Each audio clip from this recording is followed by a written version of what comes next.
Google's new quantum chip, Willow, has brought us one step closer to utopian reality. Or did it? While Willow seems like a revolutionary breakthrough, we might also be barreling toward chaos, broken encryptions, collapsing crypto, and a brewing battle of global powers. The stakes are sky high, and the truth might just shock you. With this level of superintelligence, hackers will find a way to break RSA encryptions and read private messages. And nothing, not even crypto, will be safe. So stick around if you want to find out how this affects you and if this is truly a breakthrough or pure puffery. Introducing Willow, our new state-of-the-art quantum computing chip with a breakthrough that can reduce errors exponentially as we scale up using more qubits, cracking a 30-year challenge in the field. In benchmark tests, Willow solved a standard computation in 5 minutes that would take a leading supercomputer over 10 to the power of 25 years, far beyond the age of the universe. This is how Sundar Pichai, the CEO of Google, announced Google's quantum chip called Willow. El Capitan is the world's largest supercomputer. It has precisely 1,051,392 CPU cores and 9,988,224 GPU cores. And while that computer is in a league of its own in terms of speed, it's nothing compared to Willow. For example, they gave Willow a standard computation to solve during the tests. The quantum chip managed to solve it in less than 5 minutes. That might not sound impressive, but it is, because if they gave that same equation to El Capitan, it would need a septillion year. That's a 1 followed by 25 zeros.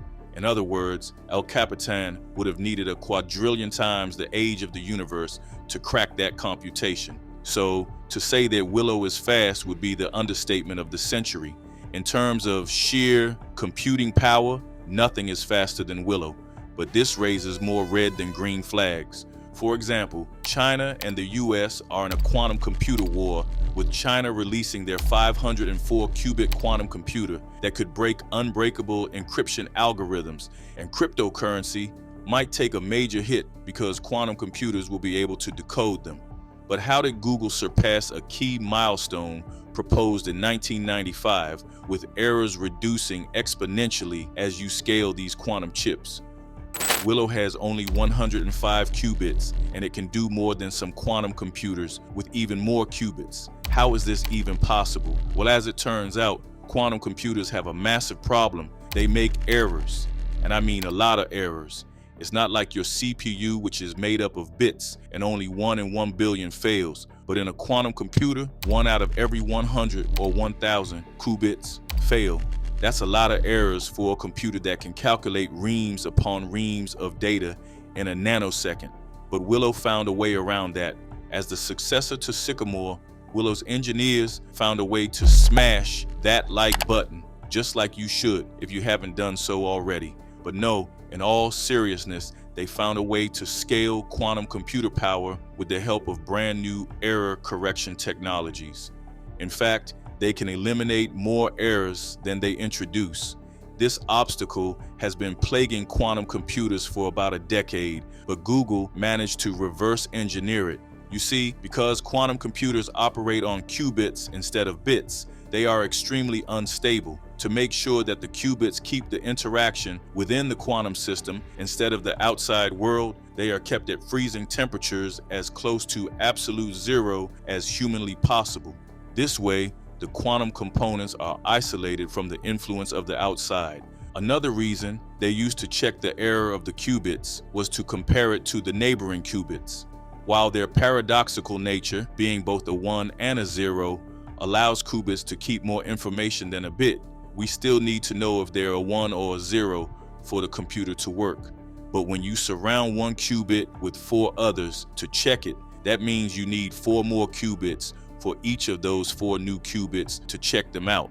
And you can see how that would exponentially increase the error rate within the system. I've been giving you this long detour because Google's new quantum chip, Willow, does the exact opposite. It can eliminate more errors than are introduced, and this was one of the main obstacles to scaling up quantum computers. While everyone thought that the solution was adding more qubits to solve the problem, They realized that error correction was a much bigger hurdle they needed to overcome. That's why companies like IBM stopped packing their quantum chips with more and more qubits and focused on error correction. But Google beat them to it. They have built a computer that makes fewer errors. In fact, according to computer scientist Peter Shor, the Willow chip achieved error rates below the threshold outlined in a 1995 paper. He set the error threshold that the quantum computer would need to reach, and Willow just reached it. If you're above this threshold, as computers were in the past, then as you make quantum computers bigger and bigger, the errors will keep increasing. Go below the threshold and the errors start to decline the bigger the computer is. Since the idea for quantum error correction was created in the 90s, going below this threshold was the main problem. Google managed to build reliable qubits that can exponentially reduce the error rate. First, they improved calibration protocols. They also improved machine learning techniques that identify the mistakes. And of course, they advanced the process of fabrication.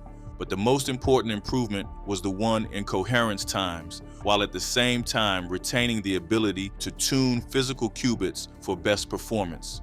According to Julian Kelly, the quantum AI director at Google, what we've been able to do in quantum error correction is a really important milestone for the scientific community and the future of quantum computing, which is to show that we can make a system that operates below the quantum error correction threshold. But that's not all. The Willow Quantum Processing Unit, or QPU, has a coherence time of 100 microseconds, compared to their previous Sycamore QPU, which had a coherence time of only 20 microseconds. This is a 5-time improvement.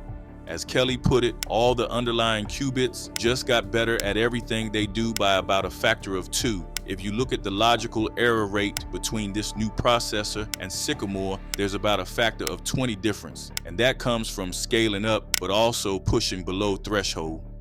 But while some people are saying quantum computers will be the invention that usher in the utopian society with fusion energy, artificial superintelligence, and immortality, and based on these numbers, it seems Willow is just the beginning. But for now, these computers are still useless. Quantum computers are still useless in the real world.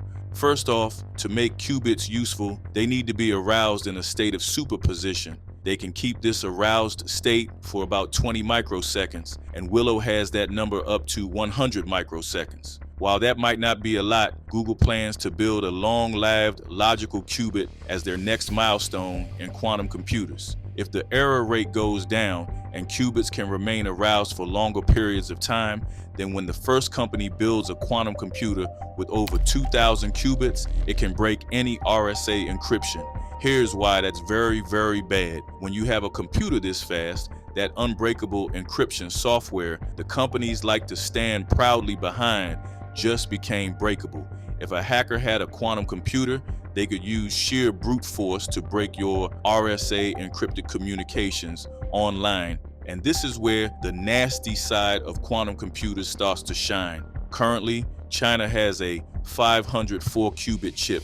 So right now, the US and China are in an arms race. But this time, it's not about nuclear weapons. It's about quantum computers. The country that doesn't have a quantum computer is at risk of being hacked by the country that has a quantum computer. And the same goes for crypto. Once Google starts scaling Willow, hackers will finally have a tool to unlock not only RSA algorithms, but also encryption algorithms that cryptocurrencies are built upon. And yes, this does include Bitcoin. Now, before you sell all your crypto from your wallet, I should tell you that there's nothing to fear for at least 10 more years. Google's Willow is not powerful enough to break through today's crypto encryption algorithms. But using the speed and error correction of Willow, new, bigger, and more powerful chips will be invented in the next 10 years that will enable hackers to break into any computer they want. That being said, 10 years is more than enough time for a quantum-safe algorithm to be invented. Here's another video AI enthusiasts loved watching. This is AI Exposed, demystifying the world of artificial intelligence, one video at a time.